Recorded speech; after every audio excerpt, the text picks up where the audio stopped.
Okay, so this right here is my personal family car, and as you can see, hard to do this with one hand, it has a GDI engine, and GDI actually stands for Get Dirty Intake. Another really interesting feature of this car is that I don't have to start the engine to show you how it sounds, because in my house I have something that sounds exactly like this engine. Seriously though, what we'll be doing today is that we're going to be cleaning the intake valves and ports on this gasoline direct injection only engine. I'm going to show you how I do that. I'll give you some useful tips and tricks to do it reliably, efficiently, to get good results on the DIY with super basic tools and without spending hardly any money. And then as we're working on the car, I'm going to be answering some frequently asked questions about gasoline direct injection. For example, such as why do intake valves get very dirty, but exhaust valves do not, even though neither of them has fuel being sprayed on them. What to look for when you're buying a car with a direct injection gasoline engine. How to know when it's time to clean your intake valves and ports. Why don't diesel engines suffer as much from direct injection symptoms and carbon buildup problems, even though they're also direct injection only? Pretty much all diesels are nowadays. And finally, how to hopefully extend the time interval between individual cleanings, what you can do to have to clean these valves less often. So let's get started. Obviously, to get to the intake, we have to remove everything that's in the way. So now I'm going to start removing stuff, disconnecting cables, harnesses, and so on until we get to the intake.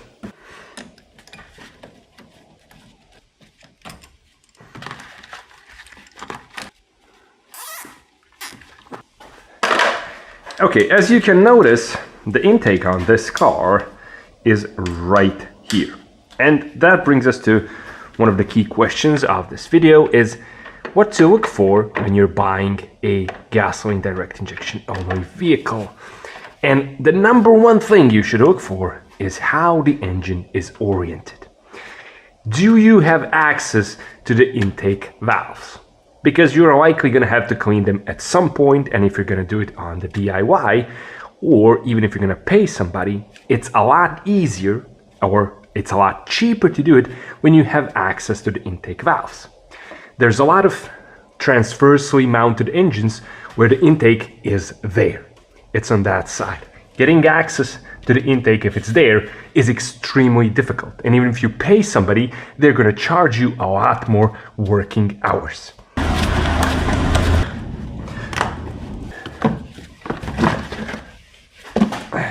This rubber on plastic, this is probably not coming off peacefully.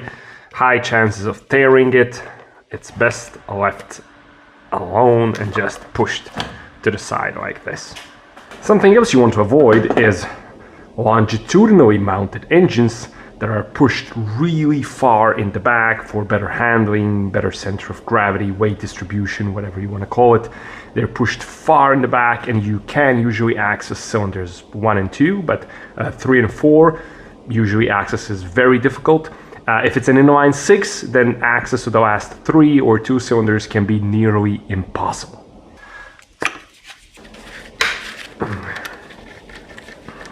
When you're removing stuff, if you can, just put the bolt where it was, and that way you know where it goes and you won't have to remember where too many bolts have to be returned.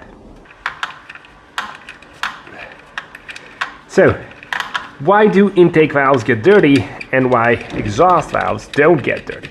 Well, as you know, in a direct injection vehicle, the fuel is being injected or sprayed inside the combustion chamber, whereas in a port injected vehicle, the fuel is being sprayed in the intake port. In other words, before the valves. And as you know, fuel is a solvent. So in a port injected vehicle, what happens is that the fuel is actually constantly sort of washing the valves. It's dissolving anything on them and keeping them clean. Whereas in a direct injection vehicle, we don't have this benefit. So all the crap, all the oil vapors from the PCV system, EGR stuff, and everything else pretty much you can think of gets on the valves. It accumulates there. You get deposits and you get dirty valves. This impedes airflow, proper airflow into the engine, and the engine suffers in all sorts of ways. Poor MPG, reduced power, knock, you name it. Exhaust valves don't get dirty because they're super hot. Constantly over them you have the products of combustion, exhaust gases, which are super hot going over the exhaust valves. And what they do is that they essentially burn off all the deposits. Exhaust valves are kept clean by the heat of the exhaust gas. And yes, eventually exhaust valves will get dirty too, and they will need to be cleaned, but usually it's not an issue during the average sort of rationally expected lifespan of a vehicle.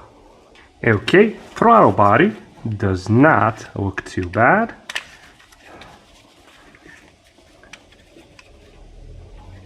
Not too bad. I've seen a lot worse, a million times worse. There's some, as you can see, there's some crud in there, but better than I expected. Okay, who said engineers don't think of mechanics? Look at that. A nice little hole designed right in there so you can fit your wrench comfortably. Okay, now we're gonna start removing the intake manifold. There's 1, 2, 3, 4, 5 bolts, maybe something somewhere else, but we're gonna attack it and see when it starts wiggling what else is keeping it in the car.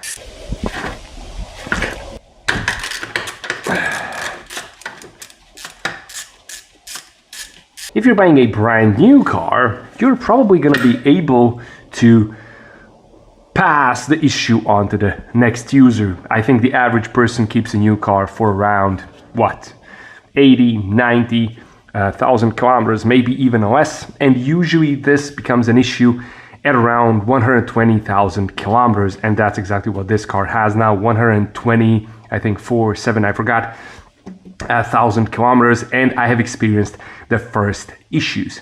So that brings us to how to know when you need to clean the valves. In my case, it was knock. The engine actually started knocking, that dreaded sound. It sounds kind of like chain rattling, but you know it's not, because you go out, it's sort of a warmish day, the engine is fully warmed up, you floor it and in, let's say, second gear, and knock comes on at wide open throttle. When that happens in a gasoline direct injection engine, it is likely time to clean your valves, like 8 out of 10 cases. How can carbon deposit on the intake valves cause knock? Well, it's very simple. For example, in this engine, this is one of the earlier generation of gasoline direct injection engines, where the fuel is, I don't know if you can see it from here, is not being sprayed into the chamber from above. Instead, it's being sprayed into the chamber from below. Now, what this fuel relies on, because it doesn't have so much time to vaporize as in port injection, it relies on the stream of the intake air. It's spraying into the stream of the intake air, and it relies on this stream to tumble around the fuel and vaporize and mix it as well as possible. When you have a lot of deposits on your intake valves, you ruin this path, intake air path, this stream. You kill the aerodynamics, which have been very, very, very carefully, engineered and programmed. And when you ruin this intake air path, you are killing the mixing in the chamber. Because you have poor mixing, what happens is that you get these localized spots of rich and lean air fuel mixture, and that just is simply very easy to lead to knock from that stage when you have poorly mixed air and fuel. Okay, I think I have loosened everything, and soon it's gonna be time for the moment of truth. The only thing that really gave me trouble was this. It's a connector, it's on the underside here. It was kind of hard to reach, but not too bad. Overall, I think this took like 35 minutes, maybe 40. Okay, I think, yep.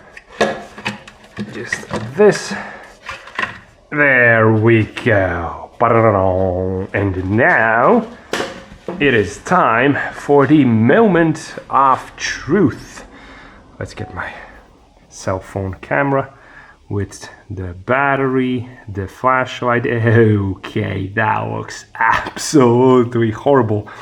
That was cylinder 1. Here we have slightly open cylinder 2. Here we have then cylinder 3. Also absolutely disgusting. And finally cylinder 4. The stems on cylinder 4 don't seem too bad. This first stem on cylinder 1, this is horrendous. Cylinder 2, can't really see it that well, not too bad. Okay, so overall it's a pretty, Okay, now that we have access, how do we go about cleaning the intake? Well, the first thing I like to do is to get a big wrench like this one that allows me to access the crankshaft pulley of the engine so that I can turn the engine and rotate it. In some cases, you might need to remove a wheel or lift the car up or whatever to get access to the crankshaft pulley. What you're going to do then is that you'll be rotating the engine while monitoring the valves of the cylinder that you want to clean. I usually put a phone on the intake so that I can see the valves opening and closing. And I'm going to rotate the engine until I fully close the valves in that cylinder. And we do that because we don't want all the cleaning residue, the deposits, the junk to go inside the engine. Likely all of this wouldn't damage the engine too much, but it's better to keep it out than to allow it to get in. Once the valves are closed, we're gonna get our chemicals. There's all sorts of sprays out there promising crazy stuff.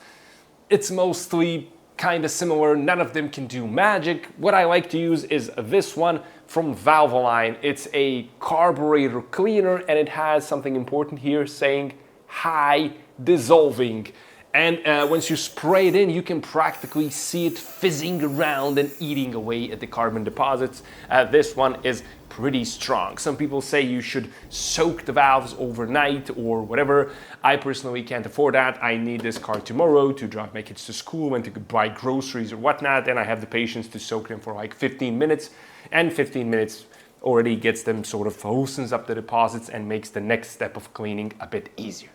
Once they're soaked, a brush like this is a bottle cleaning brush, is gonna be my first line of attack. I'll be honest with you, this usually does nothing. It sort of gets you the idea of how bad things are and removes the first layer of loose stuff, and it's sort of just a little prodding technique. You're probing to see how bad it is. It does remove the very, the big accumulated loose stuff, and then once you remove it, you can use a pretty strong, the strongest you have, vacuum cleaner, and then we're gonna suck the first wave of junk out of the intake.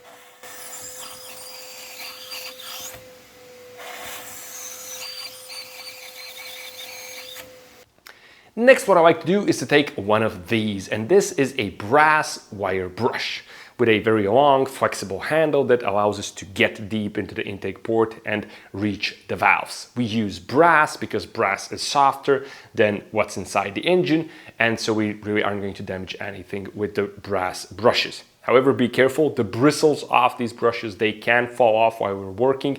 This is why the vacuum is very important. Whenever you do a bit of work, a bit of cleaning, always vacuum afterwards to ensure that whatever you have left behind comes out instead of going into the engine. Again, even if a brass little bristle would go into the engine, likely it would just go out the exhaust when you start it, but you never know. It's better to be safe than sorry. Why these are good, the flexible handle helps you twist them around and create some sort of leverage, because your real problem is getting cleaning on the back of the valve. This is where you need the leverage to attack this area to remove the carbon deposits, and these can help you position them and flex them in like weird shapes that can allow you to then move them around and remove the deposits. What you can also do is that you can cut the back, the end of the handle where the little circle is. You can cut this off, put these in an electric drill, and again, use them in the intake port. You can use your hand to move the brush around, again, to twist it around, to leverage it, to create all sorts of little weird angles, so the brush sort of whips around in there and hopefully grabs the carbon deposits as much as possible.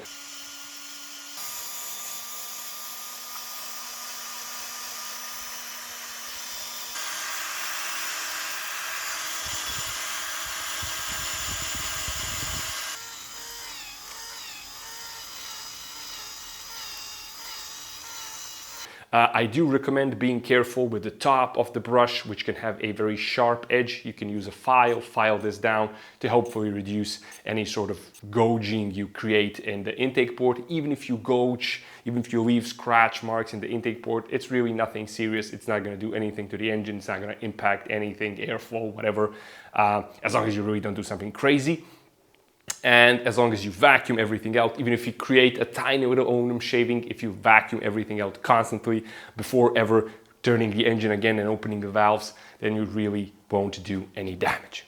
And how I do this is that I soak the valves with the carburetor cleaner, I spray them good, and then I go in there with the brush, move the brush around, clean, vacuum everything out. Then again after that, spray with cleaner, soak 5 minutes, use the brush while the cleaner is in there, move it around, agitate it, try to lift up the deposits, and then again vacuum. And I repeat these steps as many times as necessary until I get the desired results. Something else that this little procedure of intake deposit cleaning does is that it sort of checks how well your intake valves actually seal. Because when you spray your carb cleaner in there, you're going to create a pool of liquid on the back of the intake valves. And if you come back 5 to 10 minutes later, you still want to see that liquid there at the same level. You do not want to see it leaking into the engine. If it's leaking into the engine, you have a much bigger problem because your valve seats are probably toast and there's no actual sealing between the valve and the valve seat. This is usually pretty rare on modern engines. They have extremely hard valve seats. Doesn't happen as often, but it's a little check just to verify the health of them. And here we have the results. This is cylinder number 2.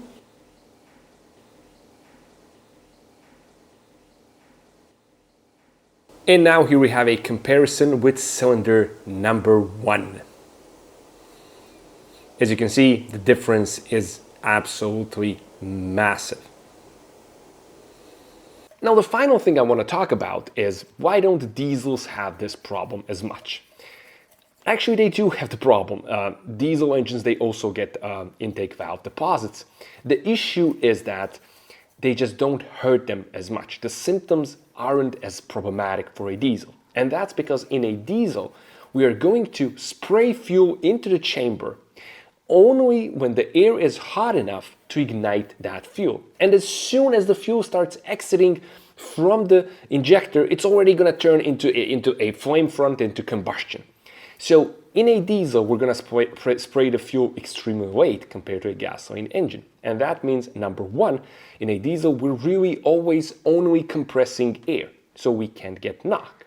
Number 2, because we're instantly burning the fuel as it comes out, we're not really trying to mix the air and fuel perfectly. We don't need a beautiful homogeneous air-fuel mixture inside a diesel. We don't have to have the fuel vaporized and evenly tumbled and mixed with the air. And that's because the diesel runs the way it does. And it's also going to have an excess of air always inside the chamber. We have a localized air-fuel mixture, a heterogeneous mixture where in one part we have air and fuel, but in most of the other parts of the chamber where you're going to have a very extremely lean air-fuel mixture is just going to be mostly air. So if we obstruct the airflow path into a diesel, it doesn't really matter because there's always going to be enough air to compress and heat up to ignite the fuel when it's sprayed. And here you can see the final results. As you can see, it is very, very different to what we started out with. Still a few specks of carbon deposits here and there, but definitely nothing major and a massive improvement, as I said. So all that's left to do now is to put everything back in its place.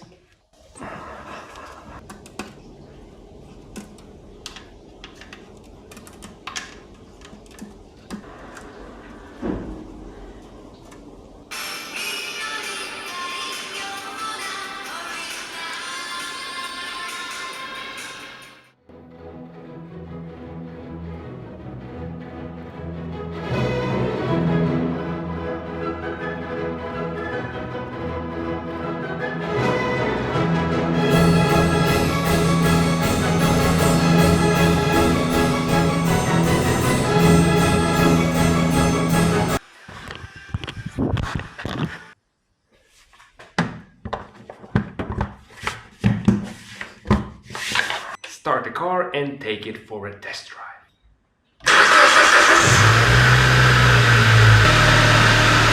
Okay, this is the only camera I have left. Everything else is out of batteries. The microphones, it's all gone. I just have this little camera. So there you have it, the whole process. The final question that I didn't answer yet, and that is what we can do to delay this, to extend the time intervals between cleanings of intake valves. Well, not much.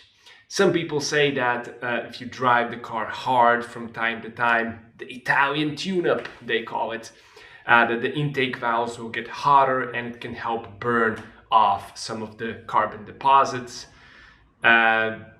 Honestly, maybe it can help, but I doubt it can do much. The other thing you can do is install a catch can.